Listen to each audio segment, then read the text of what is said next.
let's just set an intention for this night. So we'll let Judah start. Yes, hello everyone. We see you, know your name, know the date and time, the place you were born and to whom, how many hairs are on your head, how many seconds you've lived in this precious body of yours. We're aware of you. This is what we are saying. We are aware of you. We are aware of what's important to you. We're aware of what you struggle with. We're aware of what you want and what you need.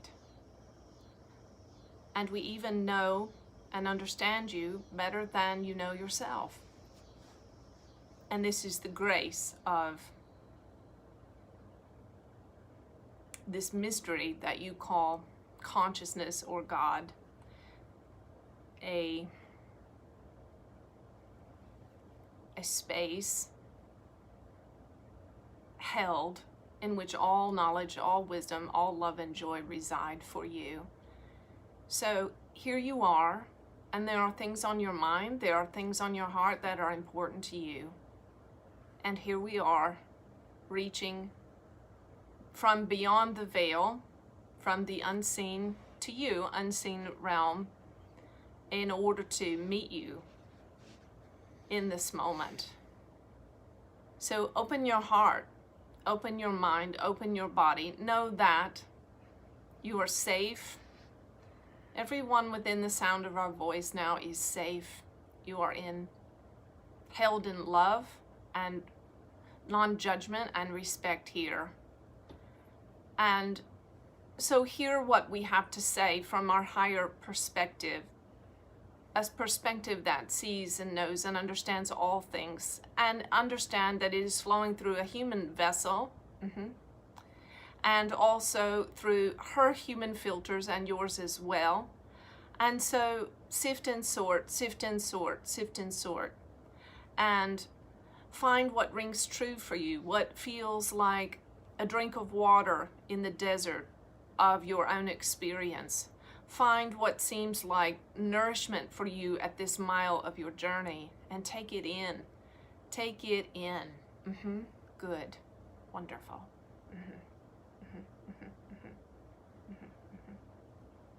And so we're going to be speaking with and through this vessel this evening about relationships.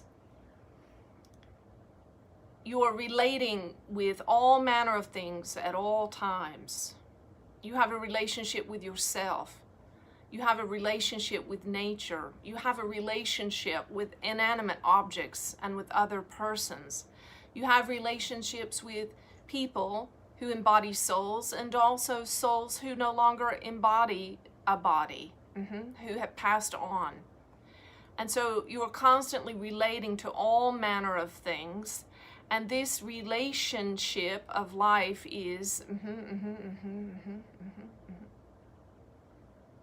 full of twists and turns and unexpected things, is it not? And relationships can be your highest source of joy or your greatest source of pain. Wouldn't you agree? And so tonight we have lots to say, but more than that, know that there is energy behind each word for the freedom of your soul to break patterns that are not serving you, to free you into new perspective. And so the topic is too relationships, but change in relationships. So this night is about change, and it's about change specifically in relationships. So know this, the you that you were when you parked the car and walked into the building is different from the you that you are now, even in these first few moments of this evening. And the you that will leave here will be a different you than the one that came in, you see. Because there will be something or some things or maybe many things or occurrences here tonight that will shift you, who you are. And change is a natural and normal part of life. And so if and where you are resistant to change, you are resisting life itself. You see, you would think it was silly if one little green leaf was holding on in the fall after all the other leaves on the tree had turned yellow and red and orange and then turned loose and lay brown and dead on the ground. And wouldn't you think it silly if there were one little green leaf still holding on in the top of the tree?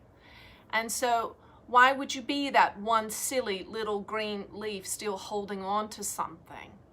When change is natural, it is beautiful, it is glorious. Many of you take trips in the fall to see the changing of the leaves, don't you? Because it is so beautiful.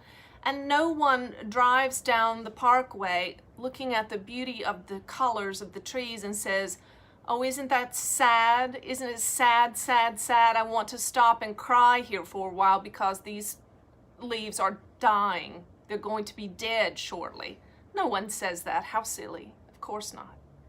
Instead, they enjoy the burst of color and the beauty of the change. And so if there is something, some part of your life, some relationship, some aspect of who you are or who you have thought yourself to be that is dying, let it die and let it go out with a blaze of glory if you can, and enjoying the beauty of the change. But don't be like the one little green leaf holding on. Instead, release and let go. Good. So we're going to do work periodically. When I say work, it's not really quite the right word, but we're going to get some things done together. So let's just start right here. I want you to just ask in your inner being, and just ask in your heart, listen for a yes or no. If your mind is kind of doing the monkey mind thing tonight, sometimes it helps to put your hand on your heart. Just to connect with your heart. So let your mind melt now down into your heart.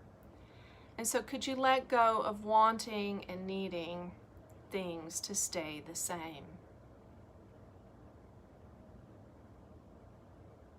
Could you let go of wanting and needing things to stay the same? And could you allow things to be new? Could you allow yourself to be new? Could you welcome change? Could you welcome the beauty of change? Could you open up to it? Could you let go tonight of whatever's not serving you, whatever's holding you back? Could you release it? Could you embrace the natural occurrence of change? Could you let go of forcing change? Because there's no force, is there, when the trees fall from the leaves? It's very gentle and very natural. So could you let go of forcing yourself to change?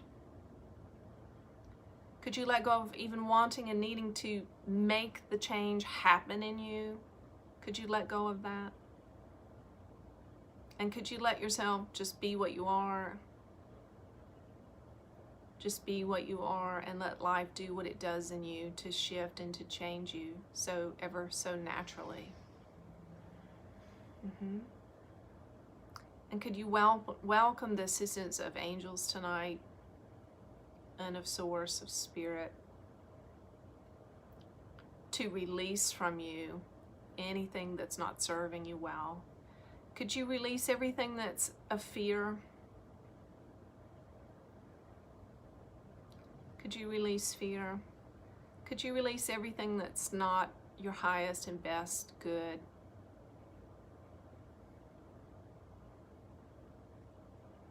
Even if it seems so very important to you and you feel very, very attached to it. If there's some higher force of life that knows that it's not for your best, could you release it?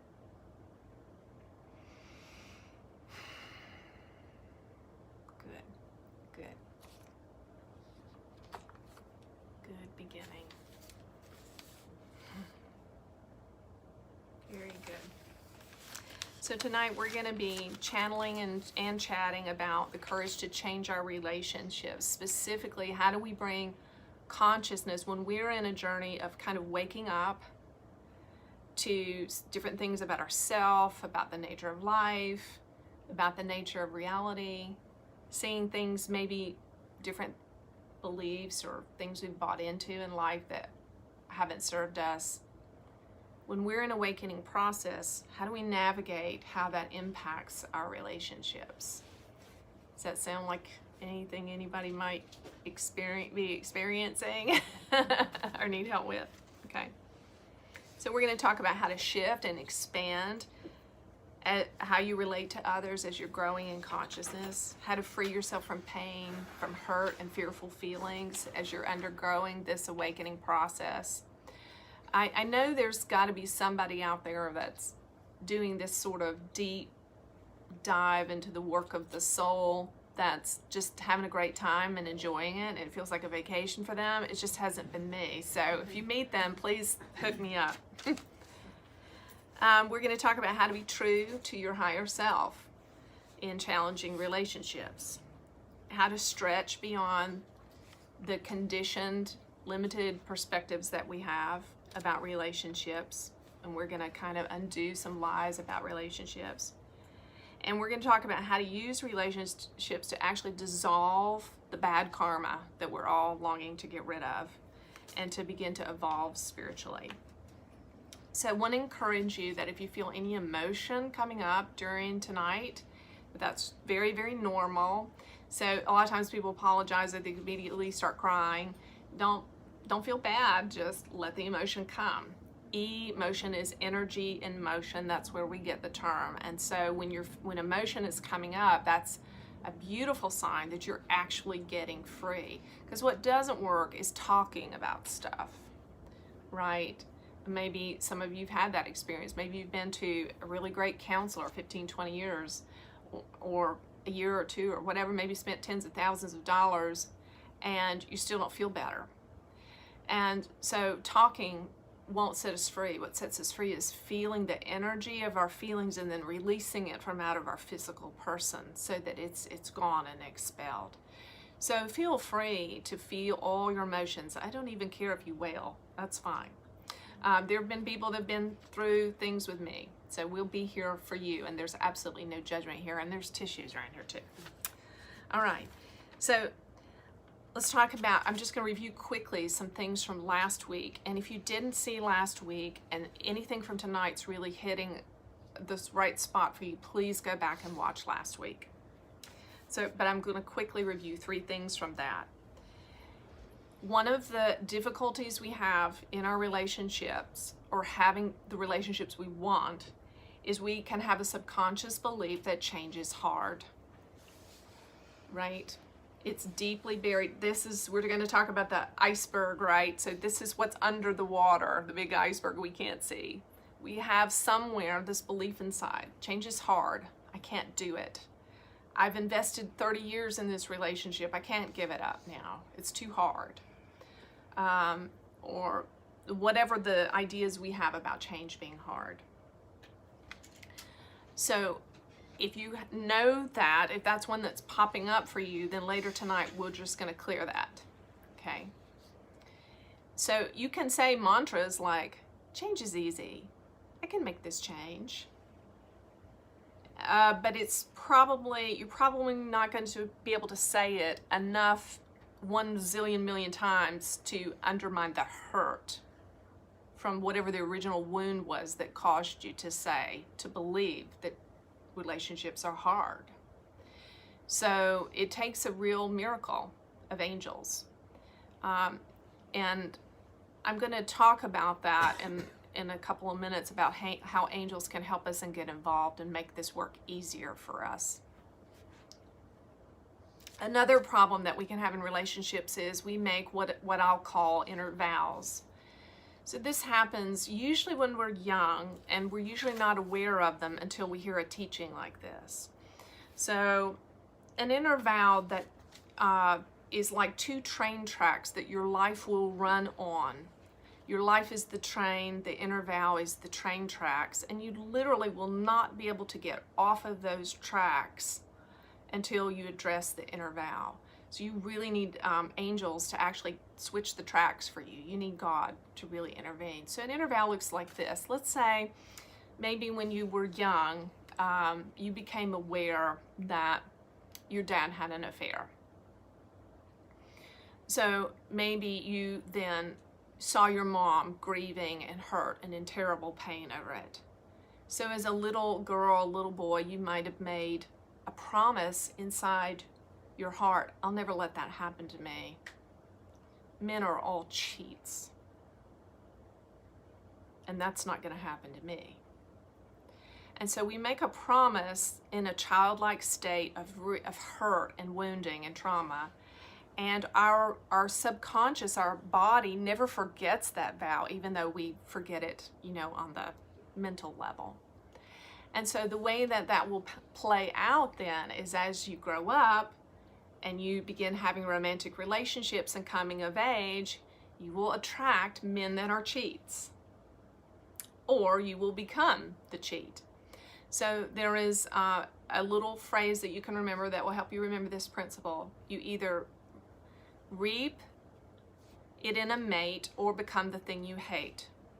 So you either become the very thing that you judged your, let's say if this case it was your dad that cheated, you either become the cheat or you reap it in a mate. You join with a partner who cheats on you.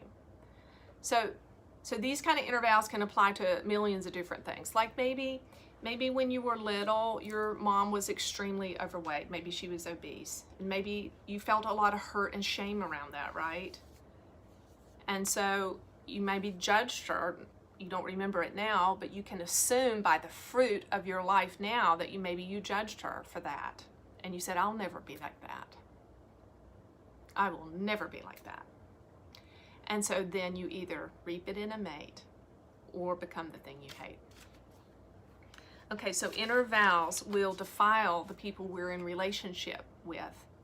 So let's say if I was that little girl whose dad cheated on her, let's say when I grow up, I meet a wonderful man who's very loyal, very faithful, very trustworthy, has, none of the kind of qualities. He would never think about cheating. It's just not who he is, right? But because I had that deeply rooted vow in me, it defiles him, right? It's like being vomited on. And so eventually over time, he may be so defiled by that he becomes something he wouldn't normally be, and he begins to cheat. Because I have an expectation of men that they're going to cheat. And so it actually, the energetic environment and my bitterness and hurt actually causes him to be something that he wouldn't have normally done. Does that make sense? So if you feel these bitter roots judgments coming up for you, you really want to lock into that because you want to work it through so that you're not defiling the people that you're in relationships with. And you'll say, well, how do I recognize these? How do I know if I have these? Well, you'll know because you have a repeated pattern that keeps happening, right?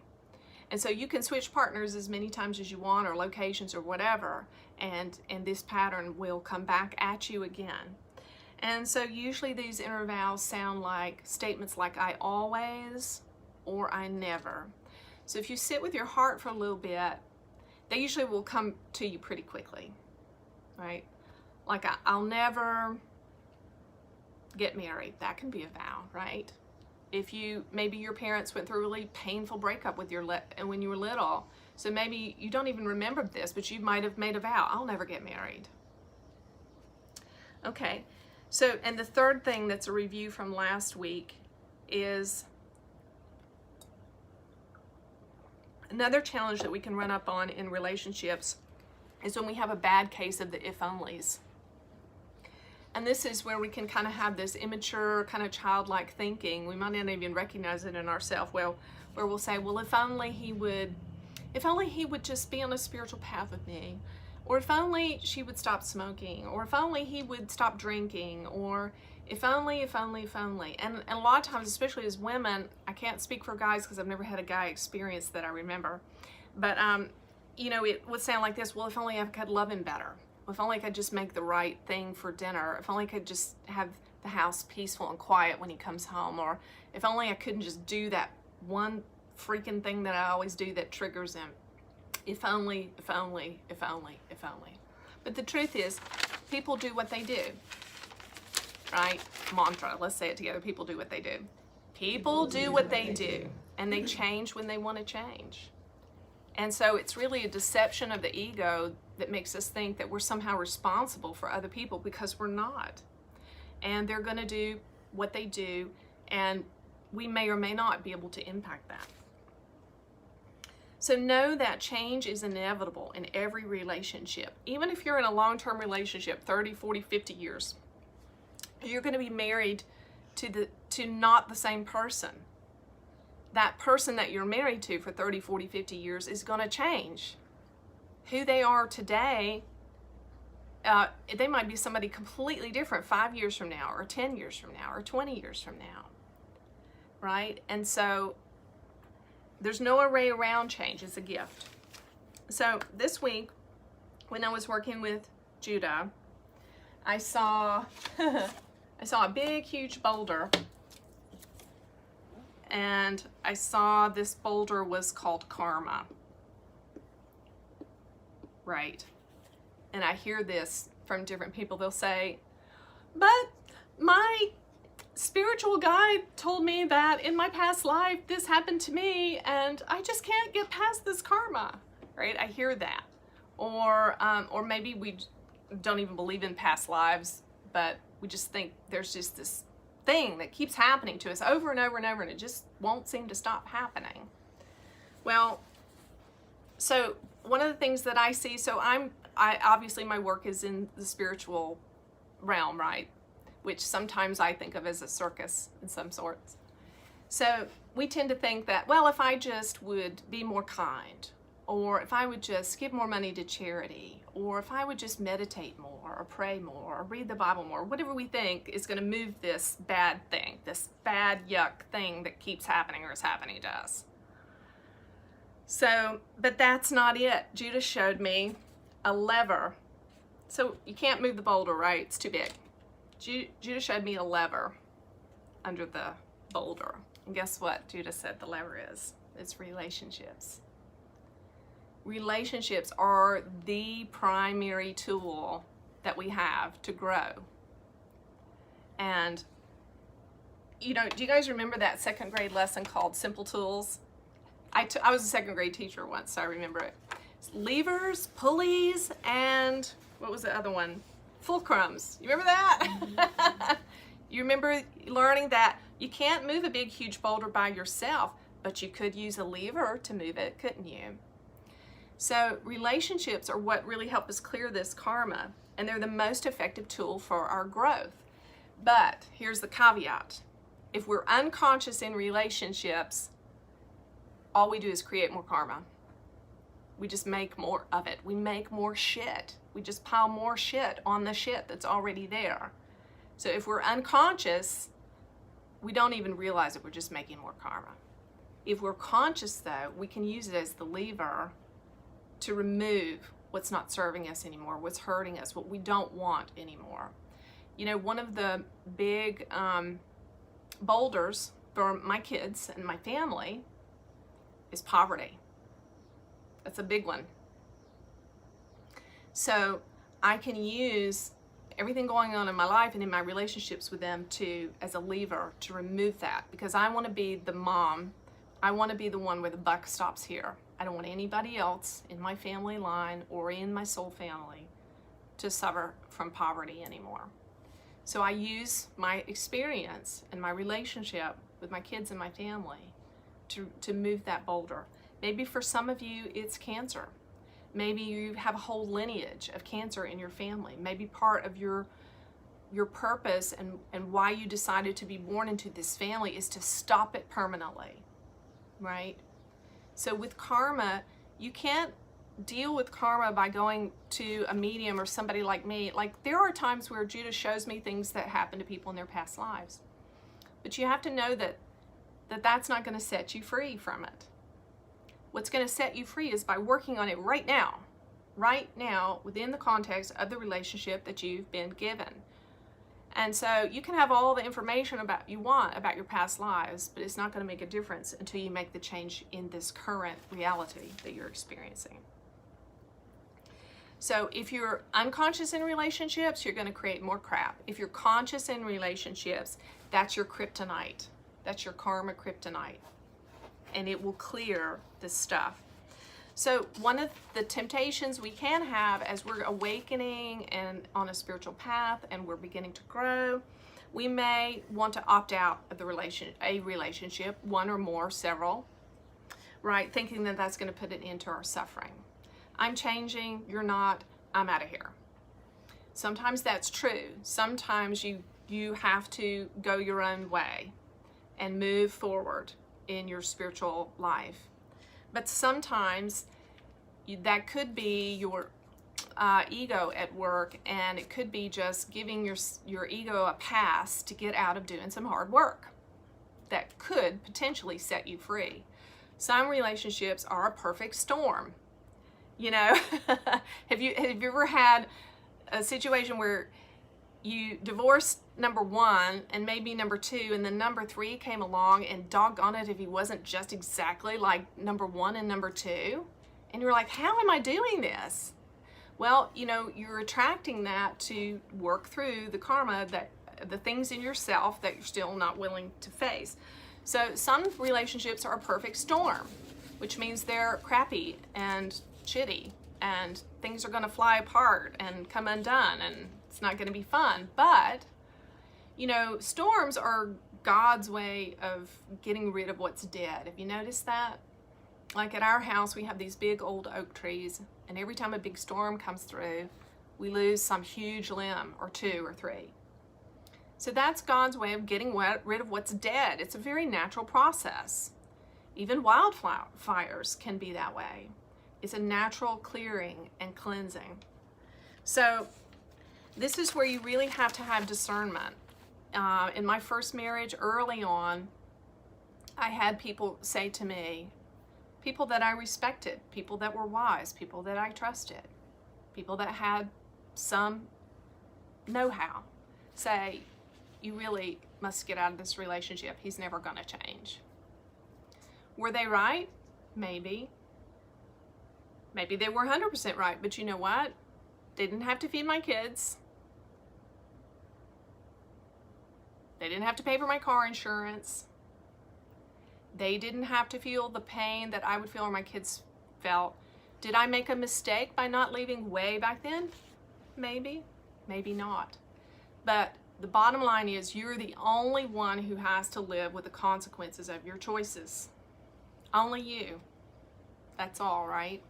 And so if anybody ever came to me and said, Judah, you know, should I get a divorce? I'm not going there, because I'm not responsible for you and your life, right? And I am not going to have to live in the aftermath of whatever choices that you make. So sometimes divorce, I love, I sent to a friend, I guess it was a week or two ago, a video of Osho's.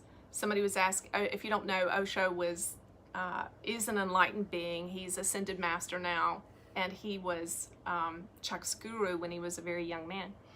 And a reporter asked him, what do you think about divorce? And he said, everybody should get a divorce. No one should be married. Marriage is bondage.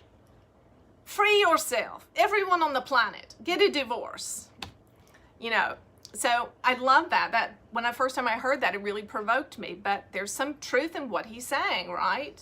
Marriage has a certain component of bondage and a loss of freedom. Now, I'm sure that there were other times on film somewhere where Osho told people, you need to get married. All right? So you have to know your own heart, right? You have to know in your own heart. Am I going to grow as a person by staying in this relationship and facing what's in me? Or do I need to go? Is my soul calling me forward? Or is my ego pushing me out? See, there's two different things. Your soul will call you forward in peace. And even though there might be pain in the parting of ways, even though it might be really hurtful, somewhere deep inside you feel so much peace, like you just know it's the right thing. But the ego will force you, try to force you out or force the other out. So as you awaken, just be aware of creating too much change too fast in relationships. So in relationships, the ego will come up in us. When I say ego, I'm talking about our conditioned responses. I'm not talking about you as a person. I'm talking about the things you have been taught to think, feel, and believe. So the ego will rise up and say, he must change, she must change, this must change, this is not acceptable and it must stop. Or, I must change, I must stop doing this. This is not okay that I'm doing this. It has to stop. And then once the person changes or we change, we're like, oh no, wait, change back. Please change back. Right? So as you begin to grow and change and you're awakening to spiritual realities, things within your own heart, there can become this kind of obvious polarization of positive and negative. You know, I get these notes all the time from people all over. They'll say, I'm meditating and I'm doing all this work on myself, and he's just sitting in front of the TV all the time watching trashy television and staying drunk. What do I do? Right? So there can come this kind of obvious polarization. You're polarizing more positive and they're polarizing more negative. And the more positively you polarize, the more positive you get, the more negative they become. And it just seems to happen this way. So just remember, there was a Zen master once that said, before enlightenment, I chopped wood and carried water. After enlightenment, I chopped wood and carried water. So when you feel tempted to, because you're growing and changing so much on the inside, to change everything about your external life, change your job and the way you dress and wear crystals or whatever, you know, go to see channelers and whatever you're doing, you know, be aware, maybe, you know, change in a way that's more natural and easy and not so drastic that you kind of implode on yourself. So I feel like I'm spending a lot of time on this thing about staying and going, but maybe there's a reason for that and somebody needs it, so I'll keep going with that. So remember, when you're considering changing a relationship, as you're growing, you're becoming a new person, you're metamorphosizing, and this other person maybe is not. There are several changes around what you can do. One choice is not to make a choice. Not making a choice is a valid choice. Sometimes you can say to yourself, I'm just going to let this play out. I'm going to let it play out, and I'm not going to make a choice. So inaction can be a valid choice. I made a note, which I mentioned already. Be careful about other people's advice, right? You're the only one that has to live with your choice. And then some notes on cultural conditioning. There's, you know, across, I don't know about you guys, I loved it. One time I saw a card in the card shop, and it was like a card that you send somebody for their divorce to celebrate. And I was like, what? It just blew my mind, right? Because when I grew up in such deep religious conditioning that divorce was like a terrible, terrible sin. Like it was like the worst thing that could happen to you, right? So I just thought it was so weird that people actually like celebrate getting a divorce. But know that divorce is not a failure, right? It's not a failure. It's just a change. It's just a change. And if you don't like that word divorce, I don't like it personally. I try not to ever say it. Just don't say it, right? Just say, we had a parting of ways. My partner and I had a parting of ways. That's all you need to say. And even the word breakup, doesn't break sounds horrible, like break. Broke, my heart was broken, break. Oh, you don't need to say that either, right? So think about the words you say and reframe how you talk about your relationship experiences.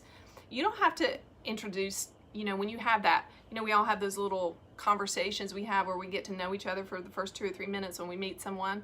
You don't have to announce to everybody that you're divorced. Who cares? Who cares? It's not a failure. As a matter of fact, some of the most, Neil Donald Walsh has been like such a game changer for me. And he's been married 7 times. And when I heard that, I was like stunned for a few seconds, and then I thought, well, all right, that's all right with me, because his work has literally changed my life. So a choice is to just let things take their course. Lao Tzu said, open yourself to the spirit, then trust your natural responses. Trust your natural responses, and everything will fall into place. You don't have to figure out what's going to happen in the relationship next week or next month or next year. Just be in the moment and trust your natural responses. Let things fall into place. The master sees things as they are without trying to control them. She lets them go their own way and stays in the center. So here's the option that always works. And let's let Judah channel on this one. What always works in relationships is to change yourself. If you want to feel better, free yourself from yourself. And that's always the first and best option. Yes, that is correct. The first and best option is to commit to whatever is being presented to you in the moment, with whomever and however it comes to you, to recognize this is my opportunity. This relationship is the lever that's going to remove the things in me and around me, the things that I don't like, the things that aren't serving me, the things I can't live with about myself anymore, the things that are causing me suffering, you see, yes. And so always begin, number 1, be a light unto your own self. Be a light unto your own self. Look on the inside.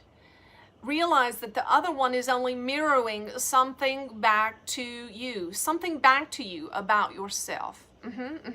So let's say that you're in a partnership with someone who is drinking far too much, drinking themselves under the table night after night after night. Well, you can judge them, yes, or you can look at them and say, Angie said to me, Judah said to me, that everyone is a mirror for me. Oh my goodness, I certainly am not this louse of a drunk lying passed out on the couch. What does she mean? Well, look a little deeper. Why is your mate passed out drunk?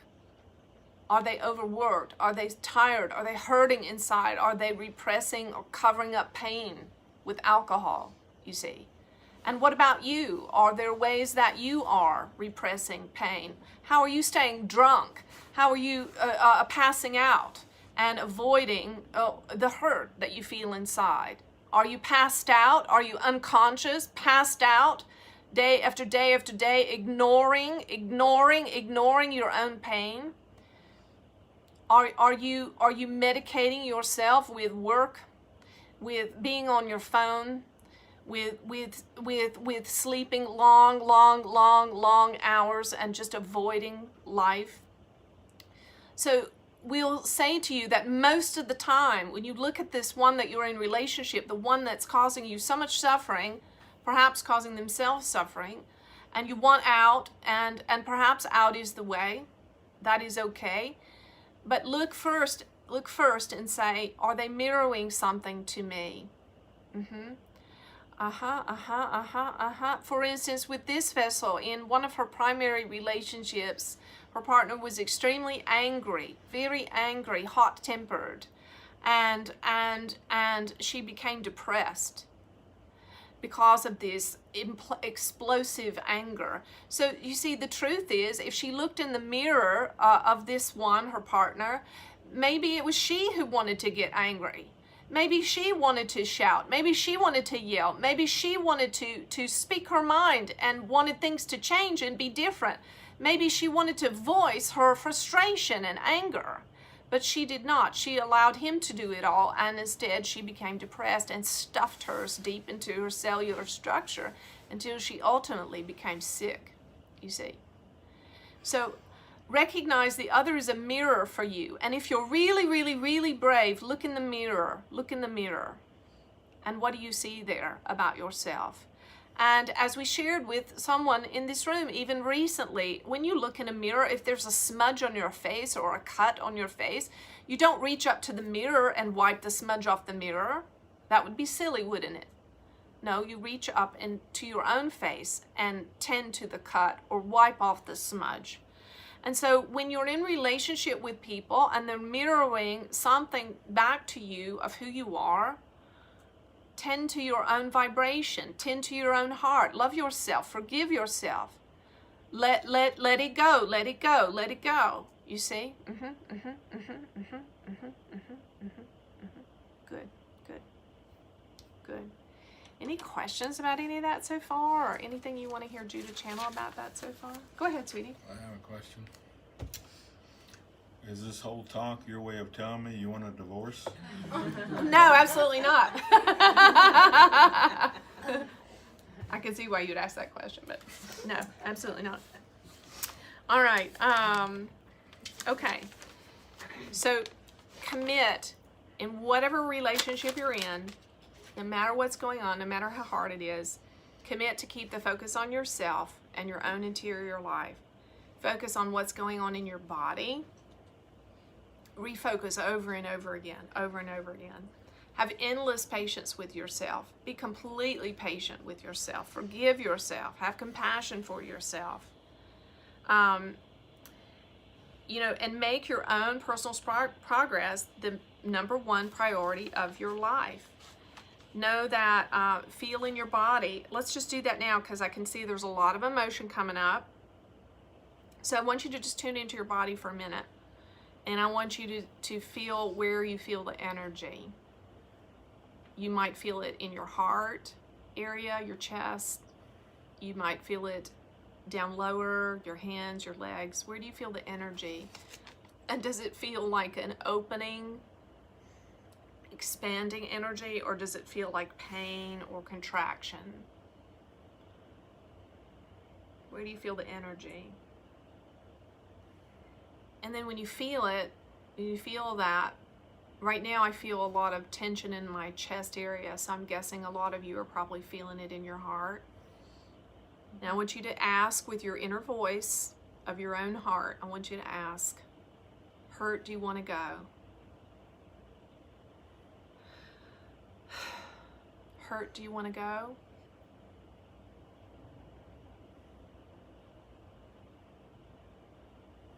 Hurt, do you want to go? Fear, do you want to go?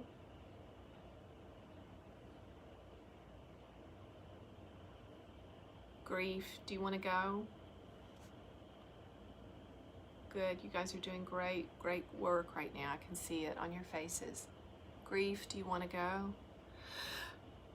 And you might feel like taking a big deep breath. You might actually feel it kind of rise up like bubbles. You might feel it come right up through the center of your being and up out of your mouth. Grief, do you want to go? You can even hear the yes, can't you? You can hear it in your heart. Grief, do you want to go? Yes. Grief, do you want to go? Yes. Hurt, do you want to go? Yes. Hurt, do you want to go? Yes. Fear, do you want to go? Yes. And so right now, as Judah, I just take authority over all your inner vows, your always and your nevers, and I release you from them right now. Now, I release you from every vow, every bitter root judgment and vow that you've made. I release you from them right now. Good. So all of our diseases come from these stuffed things down in our body, and all of you that see Chuck for acupuncture know the truth of this.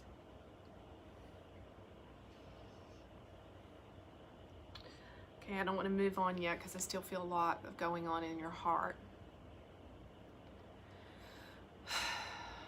Yeah, good. Some deep breaths.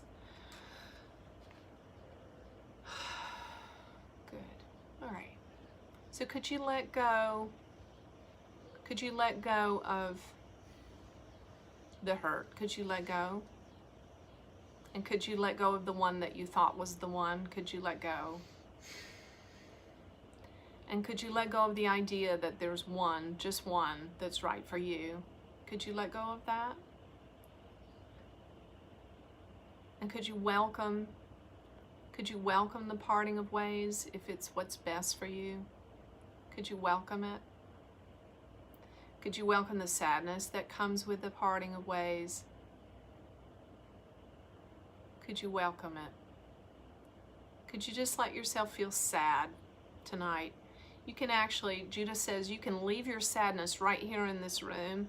You don't have to take it out the door with you. You can leave all of it right here. Yes, Judah's collecting all the sadness in the room onto the altar of the soul. And you can leave it right here. And when you walk out, you'll feel so much lighter. Good, good, good, good. And could you welcome something new? Could you welcome change? Could you welcome that the other stays? Could you welcome that they go? Could you let them come? And could you let them go? And can you welcome the change? And could you let them stay?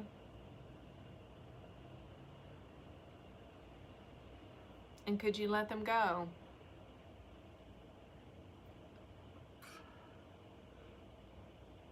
And could you welcome all of your feelings?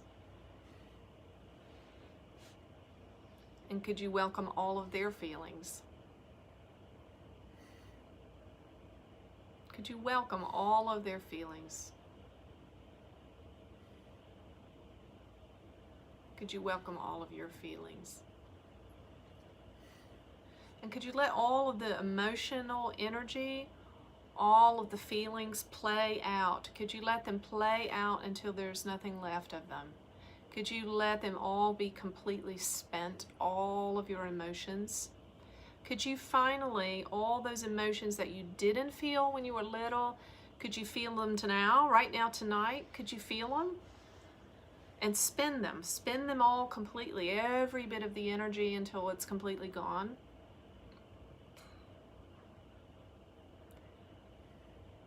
And could you welcome freedom? Could you welcome that you love the other, but you also give them freedom? Could you allow them to be free? Could you allow them their freedom? And could you take back your freedom? Could you welcome freedom? Could you allow yourself to be free?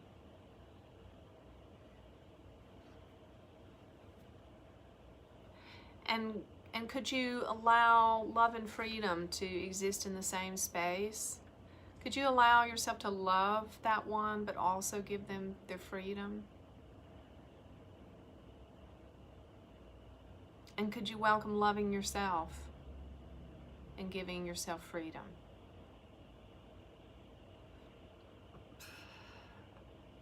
Good, good. And could you just let it go? Could you forgive all of it? All of it. Could you just forgive all of it? Could you forgive yourself for all of it?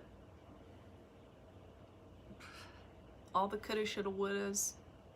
Wish I had have, but I didn't and I did. Could you forgive all of it? And could you forgive them for all of it?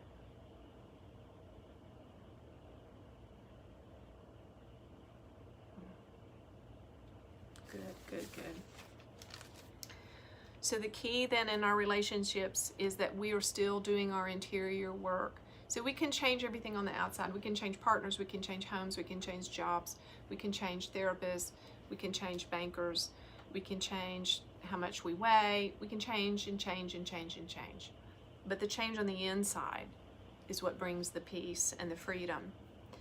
So keeping the focus on ourselves, what's going on in our own body, in our own thoughts and emotions, welcoming all emotions, all of them, and embracing them as a sign of freedom, knowing they have a bottom. Sometimes when we're grieving, we're afraid if we start crying, we'll never stop, but that's not true. There actually is an end to it. And the beauty of it is that after we go through a time of catharsis, we feel better, so much better on the other side. Paying attention to our thoughts, right? thinking about our thinking. So there's two ways we can, as we're becoming more enlightened, there's two ways to approach this. We can drop thought in meditation, which is the highest form of freedom, to go in that deep state of meditation where thinking stops altogether. And if you've ever tried to meditate, you know that can be seriously challenging for a long time. But I promise, if you stick with it, if you're just consistent, you will eventually reach that moment. It might only be a few seconds at a time in the beginning, where your mind stops and you think, wow, this is what peace feels like. You want to share anything on that, sweetie? He's floating over there. And if you can't in the moment drop the thoughts, if you don't have the grace, then think about what you're thinking and adjust your thoughts.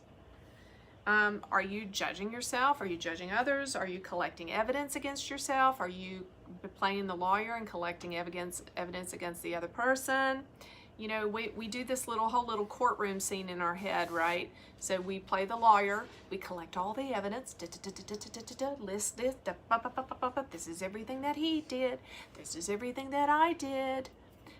And then we've got all our evidence. So there's a lawyer for, a lawyer against, and then there's the big judge. And then there's a jailer. He's just waiting for that gavel to drop, and then he's gonna cuff you and off you go for some punishment that you deserve, or punishment he deserves, right? And so this is the whole game that the ego plays, is this whole courtroom scene. And the ego in your mind will play all of those roles. It will either, you know, list all the evidence to convict, or it'll say guilty, or it'll actually punish you or the other for some perceived wrongs. And there's no need for all that. In relationships, it can be just as simple as this: I want to stay. There's something in this for my soul. Or, it's time for me to go. It's time for me to go. And there doesn't have to be a reason or an explanation or a trial. It just can be that simple. You never have to give anybody an explanation for why you are or aren't in a relationship. So feeling the energy in motion in your body, you guys did a great job with that tonight. Am I overreacting? Ask yourself, am I overreacting or underreacting? For me, I have a lot of trauma that comes up, and poor Chuck, man, he gets the brunt of it.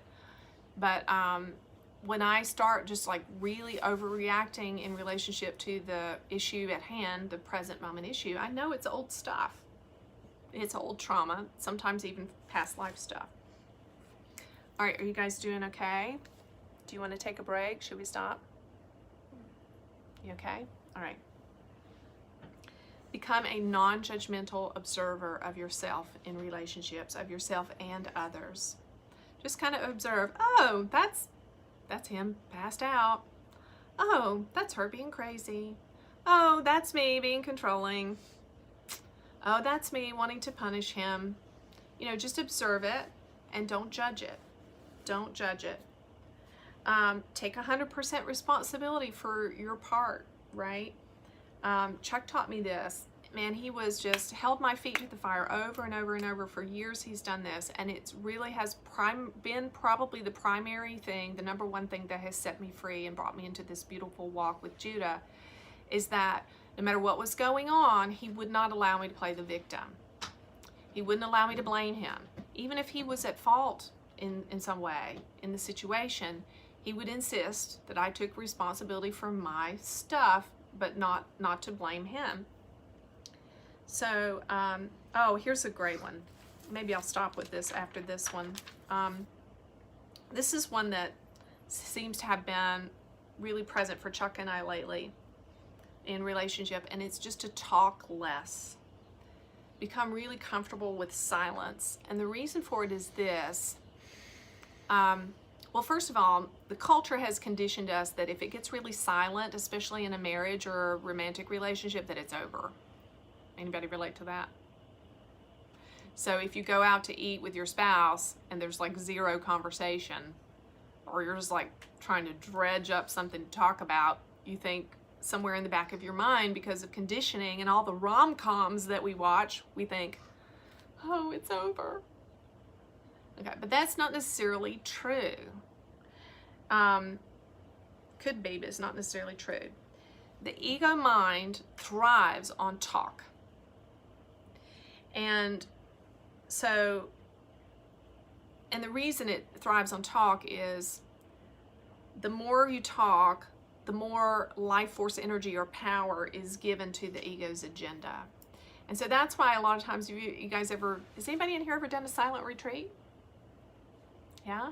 It's hard, isn't it? It's really freaking hard. So the ego will talk and talk and talk and talk and talk. And it is sometimes when we catch ourselves talking a lot, it can be because we're trying to control with words, trying to control, and we're afraid of losing control. So we think if we keep talking or keep hashing out the issue or add some more detail, that somehow we'll get it under control. So how do you know? If you're feeling frightened, you may need to speak up. But if you're feeling really frightened and compelled to talk, then you may need to be quiet. So you have to kind of evaluate that. So for me, there's a lot of times when my ego's running amok that I just need to shut up. But then there's other times where my ego, I've been really quiet and frightened about something and I'm not speaking up for myself, and that's the time that I need to talk. Proverbs 10:19 says, where there's a lot of words, error is unavoidable, but the one who observes his language is wise. And Lao Tzu said the master doesn't talk, he acts. And so one thing I would say, Chuck and I go through periods of being really quiet together. One thing that's helpful, if you do decide to have a time of just quiet, or you generally just become more quiet as a part of your practice, to let the other person know, you know, hey, I'm just feeling compelled to be more silent and to have more quiet. I just wanted you to know it doesn't have anything to do with you, so you can prevent unnecessarily triggering stuff for them. So the last thing I'll share, a tool that you've likely heard me share before, is Jade. It helps me a lot. Justify, argue, defend, and explain. When I'm just doing one of those four things, justifying, arguing, defending, or explaining, that's usually my ego kicking around and I having some scared parts. All right.